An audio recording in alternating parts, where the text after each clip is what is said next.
คนช่วยเหลือคนทั่วไปแต่ผลลัพธ์มามันบ่ได้ตามมันบ่ตรงเป้าท่านอาจารย์บางทีเปิ่นก็ลืมเอาไปอย่างอันอย่างอี้นะสถานญาติโยม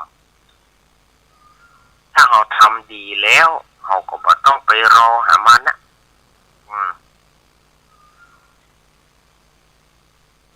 เขาจะยกตัวอย่างครูบาอาจ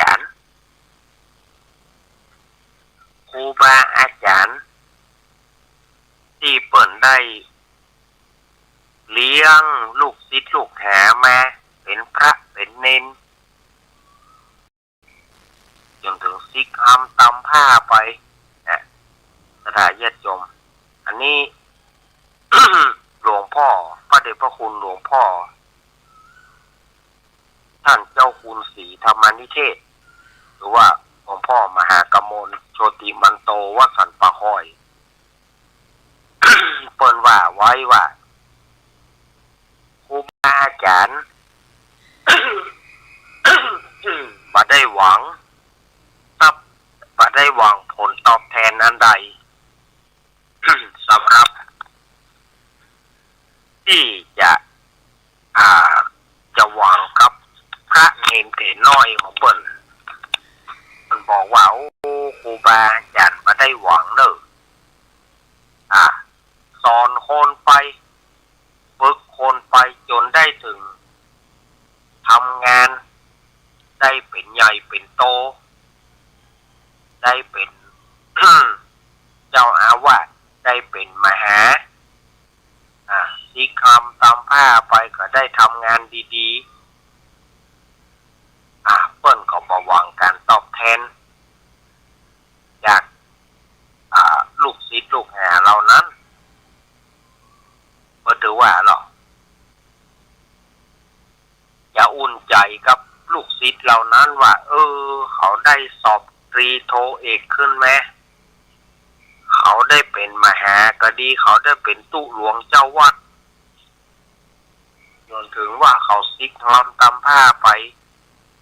ได้ไปเป็นใหญ่เป็นโตเขาจะมาส่งไปโตให้อาตมากะนี่นะ หลวงพ่อว่าเสาะหาเตะลิ้นเสาะเหงือก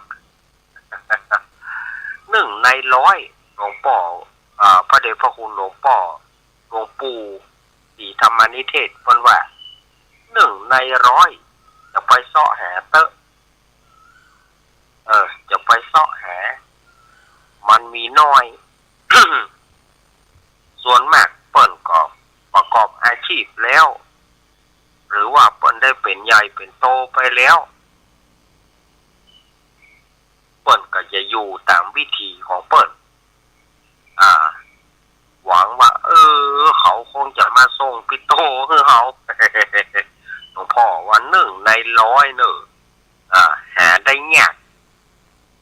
ฉะนั้นเราก็การที่เราจะส่งเสริมคนทั่วไปขาแนมว่าเขาเหล่านั้นเป็นคนดีก็พอละนะท่านญาติโยมถ้าว่าเอาส่งลูกศิษย์ลูกหาหรือครูบาอาจารย์ก็เหมือนกันลูกศิษย์สอนลูกศิษย์ลูกหาไปลูกศิษย์ได้ดีแล้วครูบาอาจารย์ก็บ่หวังอันใดได้ ก็ถือว่า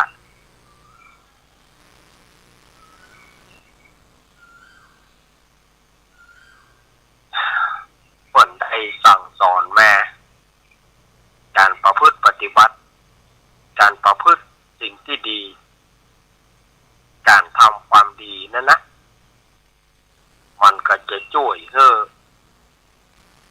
ครูบาอาจารย์ทั้งหลายก็มีความสบายใจที่ว่าลูกศิษย์ลูกหา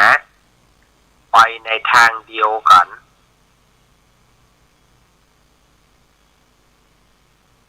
แต่มันก็ตรงข้ามกัน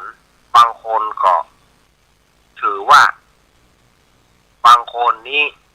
อย่างครูบาอาจารย์ท่านนั้นอยากจะไปอยู่ที่ดีแต่บางทีก็ข้ามไปก็มีศรัทธาญาติโยมเนาะบางคนข้ามครูบาอาจารย์ผู้เป็นที่ว่าครู บาอาจารย์ที่เป็นผู้สอนเก้าเงาเนี่ยพ่อเปิดก็ข้ามไปแต่ถ้าเอาบอกวางอะไรยังขอเพียงเขาเป็นคนดีก็พอละ มันก็คือความสุขกายสุขใจที่ครูบาอาจารย์มีต่อคณะสัตยาที่มีต่อนักเรียนที่มีต่อผู้ลูกศิษย์ลูกหาในสุภาษิตบางคนก็เขียนคำขวัญของครูว่าลูกใครไม่สำคัญสิทธิ์ของฉันนั่นคือลูกตั้งใจอย่างพันผูกเพื่อให้ลูกเป็นคนดีครูบาอาจารย์เป็นฝ่ายเอื้ออารีต่อลูกศิษย์ลูกหาเสมอมาแต่สมัยแต่ก่อนเนี่ย คนที่จะไปเอาที่จะไปเรียนวิชาต่างๆเนี่ยจะต้องอุปถัมภ์อุปถากครูบาอาจารย์จะต้องติวมาหาครูบาอาจารย์เป็นประจำเปิ้นเรียกว่าทอกขี้ทอกเหนี่ยวสมัยก่อนเนาะถ้ากว่าที่จะได้วิชาสมมติว่าจะเรียนคาถาตัวหนึ่งนี่นะจะเรียนคาถาตัวหนึ่งจะเรียนจะเอาคาถาบทหนึ่งต่อจากครูบาอาจารย์นี่จะต้องถอกขี้ถอกเหนี่ยวก่อนจะต้องนวดกาบีบกาครูบาอาจารย์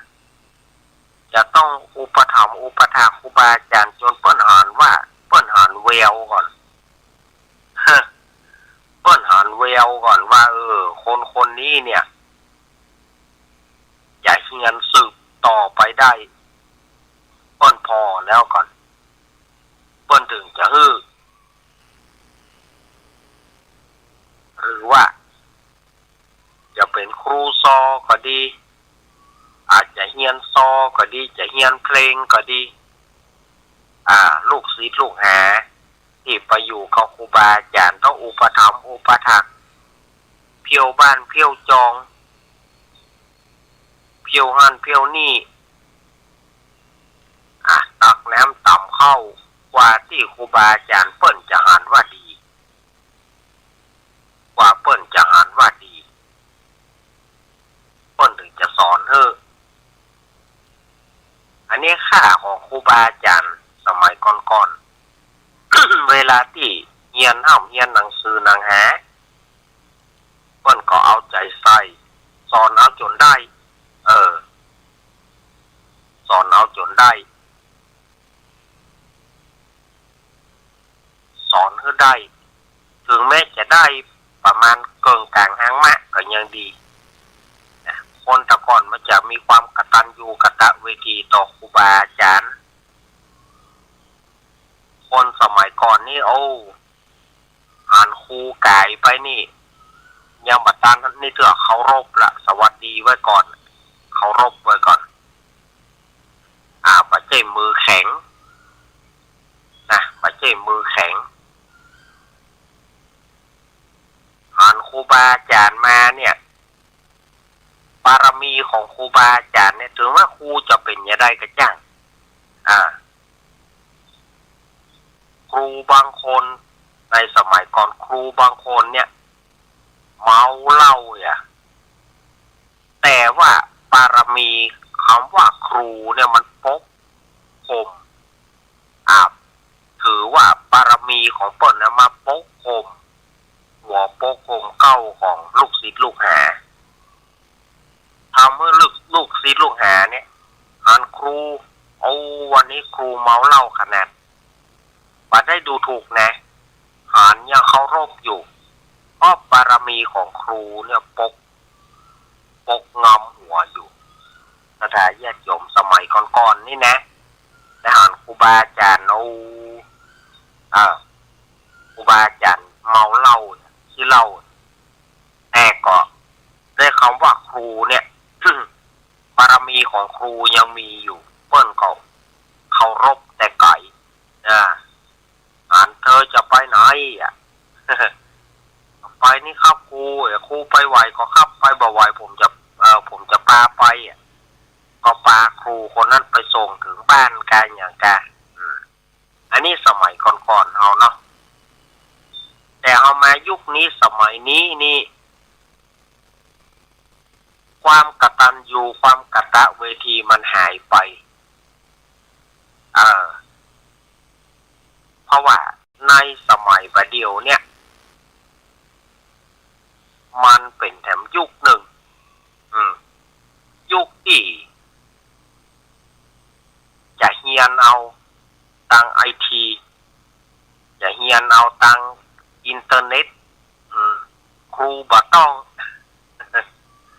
ถึงสอนก็บ่ต้องมาปาดเขาจะดูว่าไผจะเคารพครูบาอาจารย์มันสมัยก่อนๆมันบ่มีครับละเขาสังเกตจากละอ่อนทหารครูบาอาจารย์ยกมือไหว้บางทีก็บอกไหว้สักคำก็มีแต่ถ้าอันนี้อาตมาบ่ได้ว่าคือไผนะแต่เขาดูตามจากลักษณะของคนทั่วไปนะณปัจจุบันเนี่ยมันจะเป็นอีละอ่อนทั่วไปณปัจจุบันนี้ลืมครูบาอาจารย์ไปสุดสิ้นลืมไปหมดบางทีหันก็ยังมือแข็งเพราะว่าครูบาอาจารย์สั่งสอนนักไปก็เกลียดโหดเวลาที่หันครูบาอาจารย์ความกตัญญูมันบ่เกิดขึ้นนะในสมัยปัจจุบันเนี่ยว่าถ้าว่าครูบาอาจารย์ต่อพ่อต่อแม่ก็เหมือนกันความกตัญญูกตเวทีมันบ่มีบางทีก็น่าใจหายนะบางคนฆ่าพ่อฆ่าแม่เพื่อความคึกขนองเพื่อฤทธิ์ยาเพื่อความคึกขนองเพื่อฤทธิ์ยายาเสพติดต่างๆทำให้บ่มีคำว่าพ่อแม่บ่มีคำว่าครูบาอาจารย์บางทีให้ครูบาอาจารย์ได้ไหว้ลูกศิษย์ก็มีสถานญาติโยมเพราะว่าลุ่มกันตีครูบาอาจารย์บางทีครูบาอาจารย์จำต้องยอม ไหว้ลูกศิษย์เพื่อขอโทษ ถามว่าถูกไหมมันบ่ถูกถามว่าถูกก็มันไปถูกได้จะใดครูบาอาจารย์ผู้เป็นผู้ประสิทธิ์ประสาทศิลปวิชาต่างๆเอาไม่ใช่ว่าลูกศิษย์มาสอนครูบาอาจารย์เมื่อใดคนณปัจจุบันนี้คนส่วนมากก็จะอ่านว่าต้องกตัญญูละพ่อครูบาอาจารย์บางคนเฮียนต่ำครูบาอาจารย์เฮียนต่ำครูบาอาจารย์จบแค่หยังตัวเก่าเฮียนถึงมัธยมครูบาอาจารย์ยังบ่ถึงครูผู้สอนแต่เก่าเงาเนี่ยยังบ่ถึงจบแค่หยังขึ้นมาจะมาสอนเนี่ยบางคนเป็นอย่างนั้นมันตรงข้ามกับสมัยก่อนๆสถานญาติโยมมันตรงข้ามกับสมัยก่อนเนี่ยครูบาอาจารย์เปิ้นสอนอะไรเปิ้นก็ยึดถืออันนั้นเปิ้นก็หันเวลาหันแต่ไก่มาแม้แต่สอนคาถาตัวเดียวนะสอนคาถาตัวหนึ่งเปิ้นก็กตัญญูต่อนะครับแม้แต่ครูที่สอนคาถาตัวเดียวเนี่ยเวลาที่หันมาเคารพสวัสดี ไว้ก่อนบางคนนับถือไว้พ่อครูจะไปไหนพ่อครูจะไปทางใดผมไปส่งบอนี่นะแต่ณปัจจุบันนี่มันก็ บ่ให้มีถึงมีมันก็มีไปน้อยที่จะลูกศิษย์ลูกหา ใช้งานได้ง่ายๆต่อครูบาอาจารย์บางทีข้ามไปบอกว่าครูบาอาจารย์แค่ เป็นแค่คนแนะนำมาได้เป็นผู้สอน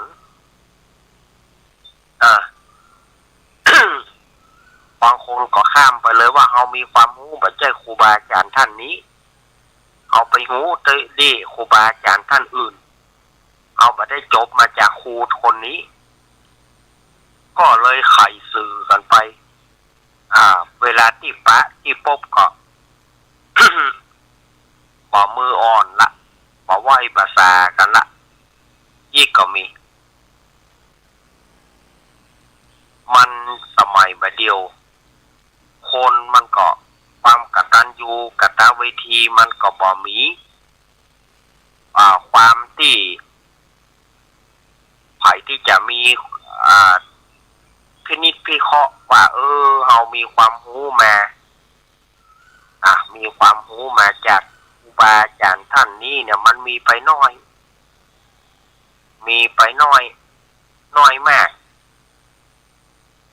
บางคนเพื่อจะรู้ว่าคนนั้นคือครูบาอาจารย์ที่แท้จริงบางคนบ่มีวันได้ปะกันเลยเพราะว่า1ครูบาอาจารย์ท่านนั้นอยู่ไกล2ครูบาอาจารย์ท่านนั้นได้ล่วงลับดับขันไปแล้ว เพื่อมาฮู้ก็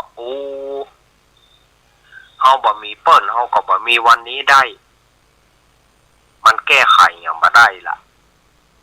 เพราะว่าเปิ้นมีไหนบ่ฮู้2เปิ้นล่วงลับดับขันไปแล้วใจก็ยังกึดคนึงหาครูบาอาจารย์ท่านนั้น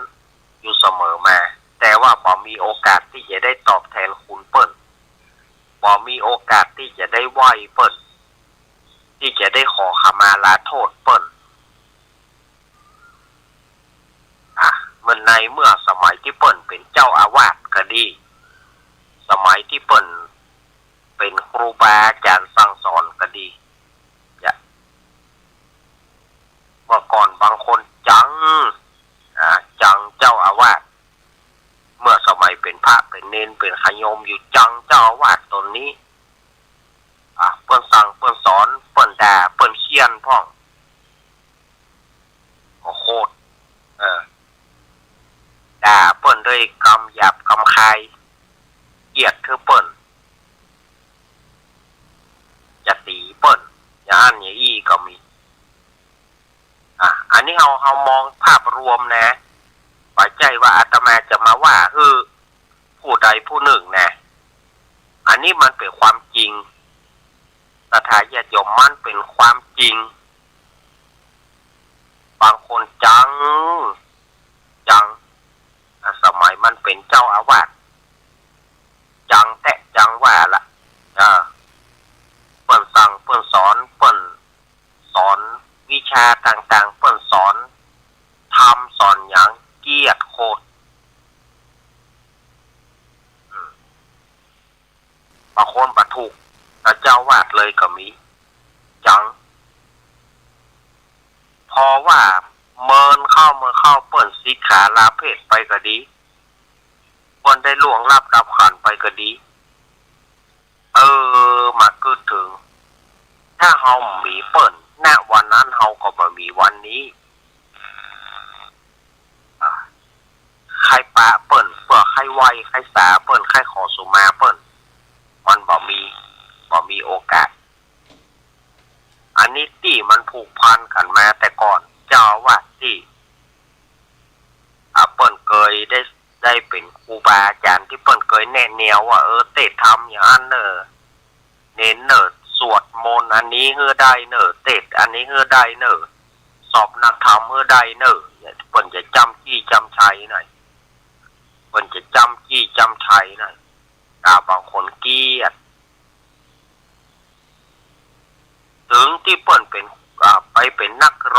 รียน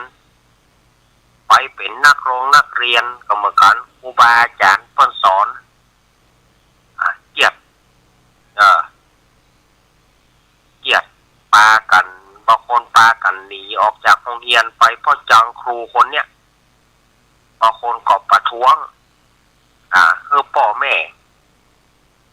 ม่เนี่ยช่วยขับไล่ครูคนนี้เพื่อออกไปจากโรงเรียนเนี่ยถ้าครูคนนี้ไปจะไปโรงเรียนถ้าครูคนนี้บอกไปโรงเรียนอีกก็มีเพื่อแล้วเพื่อยามาคึดถึงเปิ้นเปิ้นไปอยู่ไกลแล้วยิ่งประเดียวแต่เสาะหาเบอร์โทรเปิ้นไม่จะโทรไปหาเปิ้นเปิ้นอยู่ไหนบ่ฮู้เบอร์โทรก็บ่มีอยากจะขอสุมาครูบาอาจารย์ได้ล่วงล้ำก้ำเกินไปก็บ่มีโอกาสเพราะเปิ้นมีไหนบ่ฮู้หรือว่าบางทีเปิ้นล่วงลับดับขันไปเปิ้นตายไปแล้วก็ดีก็ได้กะไว้ขอบุญนี่ให้ครูได้รับตัวเนอร์ที่ผมได้ดูถูกครูมีนายบอกว่าไปลอยอากาศไปกึดถึงครูคนนี้กึดถึงปอกครูคนนี้ที่สั่งสอนมาสมัยเป็นเนนกึดถึงปอกครูที่อยู่สมัยเป็นนักเรียนแต่เปิ้นมีนายบอกฮู้ อันเนี้ยนะศรัทธาญาติโยมว่ามันเป็นความที่เฮาบางทีเนี่ยเราก็คึกขนองอยู่ไว้คึกขนองบางทีก็โคตรว่าแต่มันก็ตรงกันข้ามกับบางคนนะเปิ้นก็ว่าลืมอย่าวันเวลาจะผ่านเคลื่อนไปกี่ปีแต่เปิ้นก็ยังมีความเป็นครูบาอาจารย์อยู่นั่นนะบางคนนี่ตามขันเข้าหาครูบาอาจารย์ขอให้ได้รับผลบุญกุศลเปิ้นตึงบ่ลืมที่ครูบาอาจารย์ท่านนั้นสั่งสอนแม่อันนี้เป็นความกตัญญูกตเวทีที่ยิ่งใหญ่บางคนนะนึกถึงครูคนเนี้ยนึกถึงเปิ้นจะเคี่ยนก็บอกว่าเปิ้นจะด่าก็บอกว่าเนี่ยอันเนี้ยมันก็ขึ้นอยู่ครับที่เปิ้นกึดได้ก็ไหวเอาคุณเปิ้นไหวเอาคุณเปิ้นถึงแม้จะบ่มีโอกาสได้ตอบแทนคุณเปิ้นเพราะว่าเปิ้นอยู่ไกลก็ดีเปิ้นล่วงลับดับขันไปก็ดีแต่ก็ใจก็กึดเติงหาอยู่เสมอพอมีเปิ้นมามีวันนี้ได้วันนี้เอามาฝากกันอย่างนี้นะศรัทธาญาติโยมเนาะครูบาอาจารย์ที่เปิ้นได้ล่วงลับดับขันไปเนี่ยความกตัญญูกตเวทีที่อาตมาวันนี้ธรรมะง่ายๆอาจจะบ่ค่อยปฏิปต่อกันเพราะมันกึดอันใดบ่ได้ เพราะมันกึดอันใดบ่ให้ออกมันด่วนกึดใจมาออกอากาศปั๊บนี่นะมันก็บ่จะว่ากึดใจได้ทันทีเพราะสมองเฮาอายุเฮานักไปละศรัทธาญาติโยมอายุเฮานักไปแล้วเฮาจะว่าจะกึดป๊บปั๊บอย่างสมัยเฮาเป็นละอ่อนเนี่ยปั๊บเนี่ยมันเป็นไปบ่ได้มันก็ย่อมที่จะกึดจะเอาอันใดที่จะไปรอดได้บางทีแบบจะว่าโอ้กึดใจว่าจะเอาธรรมะอย่างดีถ้าเฮามาเมากึดก็รายการเฮาก็เข้ามันก็บ่มีเวลาที่จะกึดถ้าแต่เฮากึดเรื่องอย่างเฮาต้องแก้ปัญหาเฉพาะหน้าอย่างเฮาออกอากาศในศรัทธาญาติโยมว่าอย่างยิ่งอาตมาเนี่ยบ่มีในหนังสือมันบ่ได้จดมันบ่ได้เขียนหัวข้ออย่างไว้สักอย่าง เวลาที่ได้มานั่งแล้วเนี่ยเขาต้องหาอย่างที่มันเป็นสักอย่างหนึ่งที่จะเอามาอู้เก็บไหนได้ก็ขจายอู้ไปก่อนถ้าเอามัวปออู้กระเดียวมาก็ลืมละเพราะว่า สมองเรามันเรียกว่ามันแล่นเหมือนสมัยเขาเป็นละอ่อนสมัยเป็นละอ่อนนี่เขาคิดป๊บคิดปั๊บคิดป๊บไผ่ถามอันใดเขาตอบได้แต่บัดเดี๋ยวนี้ไผ่ถามอันใดกว่าที่เขาจะตอบเขามาคิดอย่างเขาว่าเลขนั้นมาบวกกันนั้นเท่าใดได้เท่าใดเขาต้องมาคิดก่อนปัจจัยจะตอบได้ปุ๊บตอบมาได้เพราะว่าอย่างอายุมันยิ่งอายุนักเท่าใดอายุนักเท่าใดมันก็ยิ่งเป็นปัญหาด้านสมองของเราแต่ถ้าเราใจสมองเราที่เราจำอันใดบ่ค่อยได้เราจะใจให้มันเป็นประโยชน์ปล่อยมันไปเรื่อยๆก็บ่ได้ซ้ำว่าแปลหายกว่าเก่าเขาก็ต้องเอาที่มันจำได้นั่นนะอันใดที่มันสมองเขามันพอดีแล้วเขาก็ต้องฝึกฝนให้มันอย่างเก่งก็มันได้เก่งก็ยังดีเนี่ยอาตมาบางทีจะจัดรายการด่วนบางทีอาตมาจะเอาข้อง่ายๆจะเอาธรรมะง่ายๆอาตมาบ่ได้เอาธรรมะอันใดเนี่ยเก็บอันที่ง่ายๆที่เราจำได้นะหรือว่าประสบการณ์เก่าๆนะเอามาอู้ให้ศรัทธาญาติโยมของเก่าของหลังเอามาเล่าให้ศรัทธาญาติโยมได้ฟังกันว่ามันเป็นอย่างนี้เนอะแล้วศรัทธาญาติโยมก็จะเข้าใจว่าบรรยากาศนี้บรรยากาศอย่างอย่างอี้ก็ถึงสมัยก่อนแต่มันก็มีหรอกเอาอย่างอาตมาว่าบ่ต้องไปสวรรค์บ่ต้องไปนิพพานในอย่างเตื้อเอาง่ายๆฟังได้ง่ายๆบ่ต้องเอาไปถึงสวรรค์ไปถึงนิพพานนะเอาง่ายๆก็พอละออกอากาศได้วันๆพอละ บางคนบางทีบ่มีอย่างเล่นตายปัญหาศรัทธาญาติโยมเล่นบางทีเอาเพลงมาประกอบมาเล่นละครพ่องตายปัญหาศรัทธาญาติโยมเข้าใจว่าอย่างเอาเล่นกันเอาม่วนเล่นเอาม่วนบ่ได้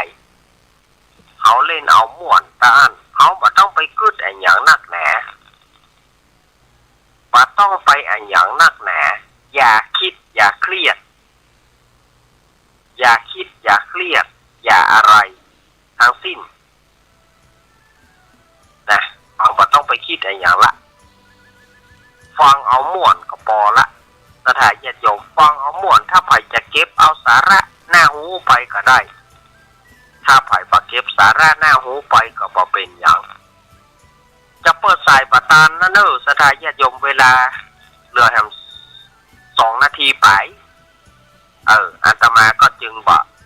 ขอเปิดสายวันนี้เพราะรายการมันกระชั้นชิดเฮาก็ใจเวลานี้อู้กับศรัทธาญาติโยมไปก็พอแล้วเนาะวันนี้บ่เปิดสายก็ศรัทธาญาติโยมก็คงบ่ตำหนิติเตียนเนาะถ้าเปิดสายไปถ้าว่าเวลาน้อยอาตมาเปิดสายบางท่านเปิ้นก็ให้เสนอบางท่านเปิ้นก็ให้อู้เขาเปิ้นอู้น้อยมันก็เลี้ยวใจศรัทธาเผื่อว่าศรัทธาญาติโยมอู้นักไปแถมคนนั่นไปแถมคนนั่นไปแถมเวลามันพอละฉะนั้นเอาเวลาที่มันมีอยู่เนี่ยเอาเวลาที่มันมีนี่เอาอู้สาระกันก็พอเวลามันน้อยนักเนาะวันนี้ คำเดียวก็ถ้าฟังจากท่านอาจารย์มหาสมชาตินันทธรรมิโกเนาะวัดหนองยาว ดี๋ยวอาตมาก็จะหมดเวลาละวันนี้หากอาตมาอู้อย่างไปผิดพลาดด้วยประการชันใดอาตมาขอสุมาสถาญาติโยมเนอขอสุมาก่อนเนาะวันนี้หากว่าอู้อันใดไปแล้วมันประถูกอกประถูกใจสถาญาติโยมฟังแล้วมันบ่ค่อยมีสาระฟังแล้วมันบ่ค่อยรู้เรื่องนี่นะ อาตมาก็ต้องขอสุมาอภัยกับสถาญาติโยมเนอเนาะ